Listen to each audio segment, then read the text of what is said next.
Hello students, how are you? Yesterday there was your test of chapter 4 and I was very happy to see some students got very good marks but some students got less marks. Why students? Question paper आपको पता चल गया था कि कैसे questions आए हैं test के अंदर, इसी ढंग से आपको रिवीजन करनी है। और जिन बच्चों के मार्क्स कम आए हैं कोई बात नहीं, आपको टेस्ट में क्वेश्चंस तो पता चल गए होंगे। आप देखिए आपकी कहाँ मिस्टेक रही है जिससे आपका क्वेश्चन गलत हो गया। तो वेरी गुड फॉर दो स्टूडेंट्स जिनके मार्क्स बहुत अच्छे आए हैं और जिनके मार्क्स कम हैं वो अपनी प्रैक्टिस दोबारा करिए। ओके, तो चैप्टर 5 हमने लास्ट लेक्चर में स्टार्ट किया था, percentage and it's applications. Question 1 मैंने आपको करवाया था इसके अंदर। नेक्स्ट क्वेश्चन से हम स्टार्ट कर रहे हैं in worksheet 1। Sum number second, there are 200 trees in an orchard. If 125 of them are apple trees, find the percentage of apple trees. Sum number second है, एप्लीकेशंस बेस्ड चैप्टर है ये। आपकी statement के सम होंगे।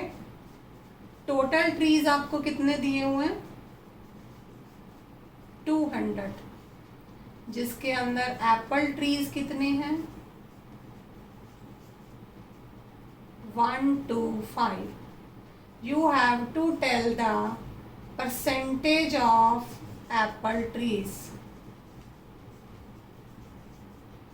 अब परसेंटेज कैसे find out की जाती है?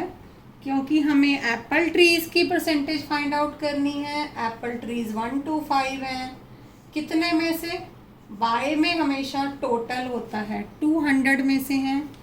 और परसेंटेज जब निकालनी है तो हम किससे मल्टीप्लाई करते हैं? 100 से।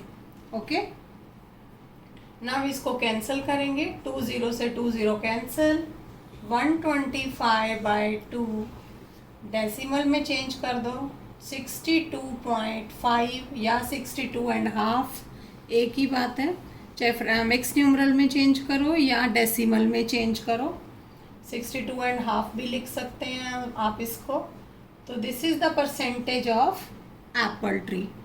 ओके बेटा, तो स्टूडेंट्स आपको टोटल वर्ड दिया होगा और जिसकी परसेंटेज फाइंड आउट करनी है वो दिया होगा। तो परसेंटेज निकालने के लिए that number divided by total and multiply by 100।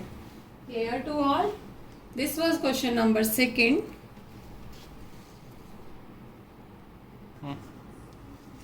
Sum number 3 is, a man earns rupees 12,000 and spend rupees 10,500. Total earning of man कितनी दी हुई है? Total earning of man is rupees 12,000. Okay, and spend money, कितनी money वो spend करता है?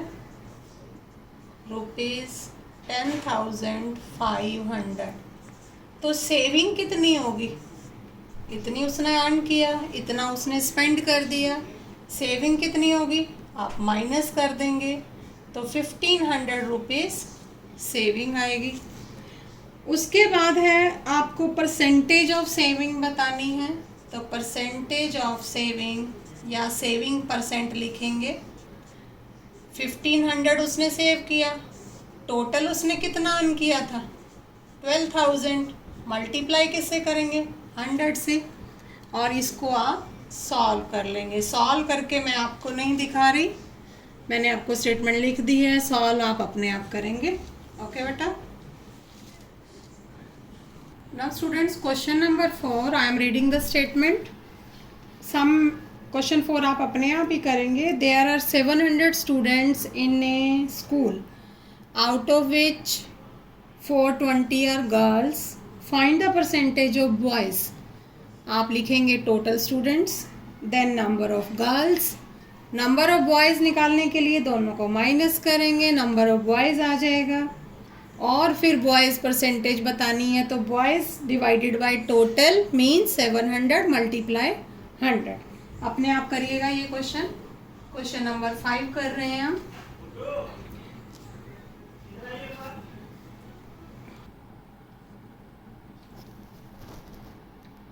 ये student some number 5, Mansi obtained 410 marks out of 500 in her half-yearly examination, while Neha, her friend, got 534 marks out of 600. Whose performance is better? It means आपको दो cases दिए हुए हैं, एक मानसी का और एक नेहा का। दोनों की percentage of marks find out करना है। आप अपनी percentage of marks find out करते हैं, उसी ढंग से आपने ये करनी है। दो केसेस लेंगे साइड बाय साइड, मानसी का ले लेते हैं, दूसरा नेहा का। मानसी के केस में मैक्सिमम मार्क्स कितने हैं? 500 एंड मार्क्स ऑब्टेन्ड कितने हैं?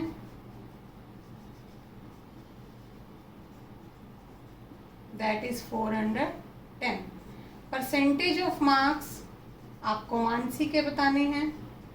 जैसे आप अपने मार्क्स की परसेंटेज निकालते हैं वैसे ही है ये। 410 मार्क्स उसने फाइंड आउट गॉट लिए हैं एंड कितने में से लिए? 500 में से। परसेंटेज निकालने के लिए किससे मल्टीप्लाई करेंगे? 100 से। इसी तरह से नेहा का केस है, इसको कैंसिल करेंगे 2 0 से 2 0, 5 8 ज़ा 40, 5 2 ज़ा 10। तो परसेंटेज ऑफ मार्क्स मानसी के कितने हैं? 82%। इसी तरह से नेहा के केस में मैक्सिमम मार्क्स कितने हैं? Maximum marks 600। Marks obtained, how many marks she got?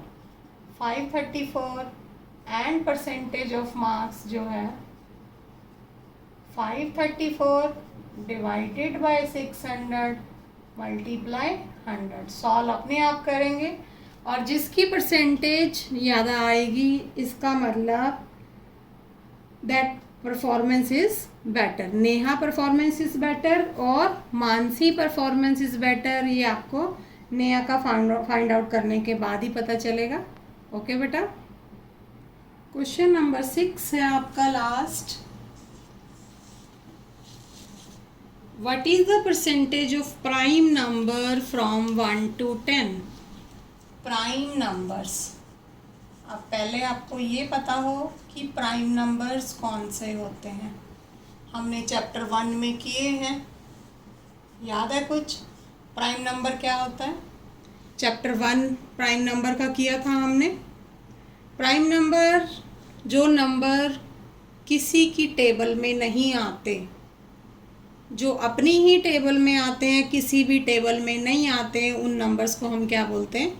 Prime number. तो 1 to 10 में 1 जो है ना तो प्राइम है ना कंपोजिट है। ठीक है, आपको प्राइम और कंपोजिट कुछ याद आ रहा है? प्राइम जिसमें 2 फैक्टर बनते हैं और composite more than 2 factors. Okay, तो प्राइम नंबर्स 1 जो है नाइदर प्राइम नॉर कंपोजिट, क्योंकि 2 फैक्टर्स, 1 का 1 एक ही फैक्टर बन रहा है। तो 1 to 10 में प्राइम नंबर आएंगे। First of all 2 is prime number, then 3, 2 की टेबल में ही आता है। और इसके फैक्टर्स जो हैं, 2 के फैक्टर कौन से बनते हैं? 1 भी बनता है और 2 भी बनता है।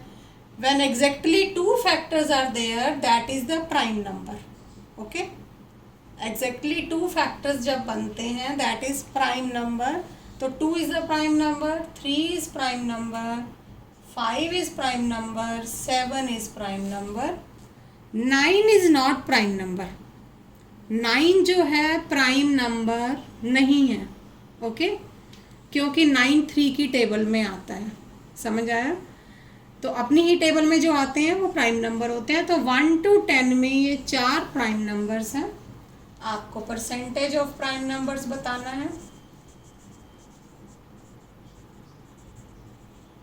प्राइम नंबर्स 4 हैं, कितने में से, टोटल नंबर कितने थे 10, मल्टीप्लाई किससे करेंगे 100 से, 0 से 0 कैंसिल, 4 10 जा 40%। ओके बेटा, तो इस तरह से समझ आ गया आपको सम। अब देखिए मान लो ये क्वेश्चन आपकी बुक में है, इससे अपोजिट मैं आपको ये भी दे सकती हूँ कि कंपोजिट नंबर बताइए 1 to 10। तो कंपोजिट नंबर कौन से होंगे 1 to 10? स्मॉलेस्ट कंपोजिट नंबर कौन सा होता है, याद करिए चैप्टर 1 में हमने किया है, 4 is the smallest composite number, क्योंकि 4 के मोर देन 2 फैक्टर्स हैं। मोर देन 2 कैसे, 1 भी 2 भी 4 भी। ओके, तो 4 कंपोजिट नंबर है, 6 कंपोजिट नंबर है, 8 कंपोजिट नंबर है और 9 भी कंपोजिट नंबर है, 10 भी कंपोजिट नंबर है। तो हेयर आर 5 कंपोजिट नंबर्स। सो आपको परसेंटेज ऑफ कंपोजिट नंबर निकालनी हो 1 to 10 में, तो 5/10 इंटू 100 हो जाएगा। तो इस तरह से स्टेटमेंट किसी भी फॉर्म में थोड़ी बहुत चेंज होके आ सकती है। आपको क्रैमिंग नहीं करनी मैथ्स के अंदर। टेस्ट में भी आपने देखा होगा, ज़रूरी नहीं कि आपकी बुक के अंदर जो क्वेश्चन होते हैं एज इट इज़ आते हैं, डिजिट्स चेंज होके आते हैं, हल्का फुल्का स्टेटमेंट भी चेंज होके आती हैं।